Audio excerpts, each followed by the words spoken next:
রাস্তার সেই কুকুরটা হঠাৎ তার সামনে দাঁড়িয়ে গর্জে উঠল, আর ঠিক তখনই আকাশ থেকে ইট পড়ল।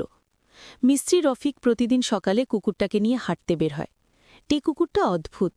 রফিক যত বিপদে পড়েছে, কুকুরটার সবসময় আগে থেকে সে সতর্ক করে দিয়েছে।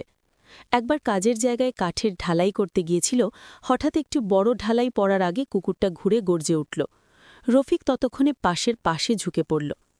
ধীরে ধীরে রফিকের ভাগ্য বদলাতে শুরু করে। ঘরে চাল ডাল ভরে আসে। লোকেরা বলল এই কুকুরটা সৌভাগ্য আনে। রফিক খুশি, কুকুরকে আরও বেশি ভালোবাসে, কিন্তু লোভে পড়ে সে কুকুরটাকে ধনী ব্যবসায়ীর কাছে বিক্রি করে দিতে চায়।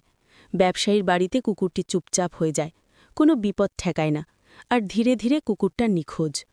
রফিক নিজের উঠোনে বসে খালি থালার দিকে হাত বুলিয়ে চুপচাপ থাকে। মনে মনে শুধু সেই নীরব বন্ধুর কথা মনে পড়ে।